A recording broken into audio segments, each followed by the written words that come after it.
حضرت نوح علیہ السلام ایک مشہور جلیل القدر نبی اور رسول ہے. یہ حضرت آدم علیہ السلام کی نویں پشت میں تھے. حضرت نوح علیہ السلام کے زمانے کے لوگ بت پرستی میں مبتلا تھے.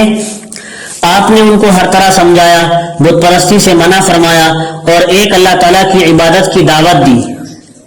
لیکن ایک چھوٹی سی جماعت یعنی 40 مرد و عورت کے علاوہ کسی نے آپ کے پیغام حق کو قبول نہیں کیا اور آپ کو طرح طرح کی تکلیفیں پہنچاتے رہے، یہاں تک کہ سرکشی کرتے ہوئے ان لوگوں نے حضرت نوح علیہ السلام سے کہا کہ اگر آپ سچے ہیں تو جس عذاب سے آپ ہم کو ڈرا رہے ہیں وہ عذاب ہم پر لے آئیے. حضرت نوح علیہ السلام کو جب وحی الہی سے معلوم ہو گیا کہ اب ان کافروں میں سے کوئی ایمان لانے والا نہیں ہے تو آپ نے ان کی ہلاکت کے لیے بد دعا فرمائی. اللہ تعالیٰ نے آپ کی درخواست قبول فرمائی اور ایک کشتی بنانے کا حکم فرمایا. حکم الہی کے مطابق حضرت نوح علیہ السلام نے کشتی تیار فرمائی.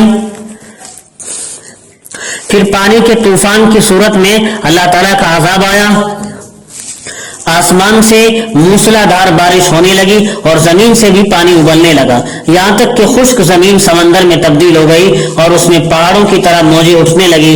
اسی طوفان میں اس زمانے کے تمام کافر ہلاک کر دیے گئے. صرف حضرت نوح علیہ السلام اور ایمان والے جو کشتی میں سوار تھے وہی باقی رہے اور انہی کی نسل سے دنیا نئے سرے سے آباد ہوئی. انہی کی نسل سے دنیا نئے سرے سے آباد ہوئی جو اس میں باقی رہ گئے تھے کشتی میں. اسی لیے ان کو آدم ثانی بھی کہا جاتا ہے، حضرت نوح علیہ السلام کو. پھر آگے چل کر تذکر آ رہا ہے ایوب علیہ السلام کا اسی سورہ نساء میں. حضرت ایوب علیہ السلام یہ حضرت ابراہیم علیہ السلام کی 5ویں پشت میں ہے. آپ صبر و شکر میں بہت مشہور ہیں. اللہ تعالیٰ نے حضرت ایوب علیہ السلام کو پہلے بڑی آسودگی اور خوشحالی عطا فرمائی تھی. دولت، کھیت، جانور، غلام، باندیا، نیک بیوی اور نیک اولاد وغیرہ تمام نعمتوں سے نوازا تھا. حضرت ایوب علیہ السلام اللہ تعالیٰ کا بہت شکر ادا کرتے ہوئے ان نعمتوں میں زندگی بسر کر رہے تھے، ان نعمتوں میں زندگی گزار رہے تھے. پھر اللہ تعالیٰ نے مصیبتوں کے ذریعے ان کی آزمائش فرمائی.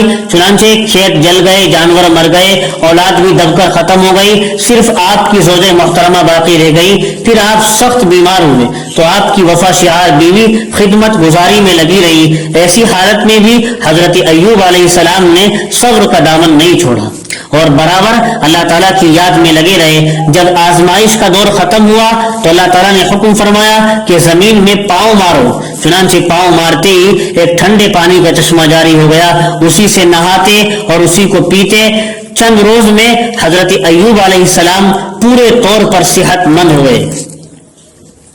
اللہ تعالیٰ نے آپ کو پہلے سے بھی زیادہ نعمتوں سے سرفراز فرما دیا تھا، پھر بعد میں آپ کو پہلے سے بھی زیادہ نعمتوں سے سرفراز فرما دیا تھا. اس کے بعد تذکر آ رہا ہے یونس علیہ السلام کا. حضرت یونس علیہ السلام بھی اللہ تعالیٰ کے سچے نبی ہیں. اللہ تعالیٰ نے شہر نینوا والوں کی طرف ان کو مبعوث فرمایا تھا. انہوں نے اللہ تعالیٰ کا پیغام پہنچایا اور ایمان کی دعوت دی، لیکن ان کی سرکشی بڑھتی چلی گئی تو حضرت یونس علیہ السلام نے ان کے لیے عذاب کی بد دعا فرمائی اور زیادہ ناراضگی کی حالت میں حکم الہی کا انتظار کیے بغیر شہر سے چلے گئے. ان کے جانے کے بعد شہر پر عذاب کے آثار ظاہر ہوئے. ان کو عذاب کا یقین ہو گیا تو ان لوگوں نے سچے دل سے کفر و شرک سے توبہ کی اور اللہ تعالیٰ پر ایمان لے آئے. اللہ تعالیٰ نے ان کے ساتھ فضل و کرم کا معاملہ فرمایا اور جس عذاب کے آثار ان کے اوپر ظاہر ہوئے تھے اس سے ان کو نجات عطا فرما دی. حضرت یونس علیہ السلام سفر کے لیے کشتی میں سوار ہو گئے اور انہوں نے یہ گمان کیا کہ ان کا یہ اقدام صحیح ہے اور اللہ تعالیٰ کی طرف سے ان پر کوئی باز پرس نہیں ہوگی. پھر اللہ تعالیٰ کی طرف سے تنبیہ کے طور پر آزمائش ہوئی. وہ کشتی ابھی تھوڑی ہی دور چلی تھی کہ وہ سمندر میں ہچکولے کھانے لگی، ادھر ادھر اللنے بلنے لگی. اسی زمانے کے خیال کے مطابق کشتی کے کپتان نے اعلان کیا کہ کوئی غلام اپنے آقا سے بھاگ کر کشتی میں سوار ہو گیا ہے، اس کو چاہیے کہ خود اپنے بارے میں بتا دے، ورنہ سارے مسافر غرق ہو جائیں گے۔ حضرت یونس علیہ السلام کو اپنی لغزش کا احساس ہوا اور سوچا کہ ایسا غلام میں ہی ہو سکتا ہوں، اور اپنے آپ کو پیش کر دیا، اور آپ کے بہت اصرار پر کشتی والوں نے آپ کو سمندر میں ڈال دیا۔ سمندر میں ایک بڑی مچھلی نے آپ کو نگل لیا، مگر حکم الہی سے آپ اس کے پیٹ میں صحیح و سالم رہے۔ اسی حالت میں حضرت یونس علیہ السلام نے اللہ تعالیٰ کو پکارا تھا اور استغفار کرتی ہوئی دعا فرمائی تھی۔ اللہ تعالیٰ نے آپ کی دعا قبول فرمائی اور اس پریشانی سے نجات عطا فرمائی۔ پھر اللہ تعالیٰ کے حکم سے مچھلی نے سمندر کے کنارے آ کر اگل دیا۔ بے حد کمزوری کی وجہ سے کچھ دنوں تک سمندر کے کنارے ٹھہرے رہے۔ اللہ تعالیٰ نے آپ کے اوپر سائے کے لیے ایک بیل دار درخت اگا دیا تھا۔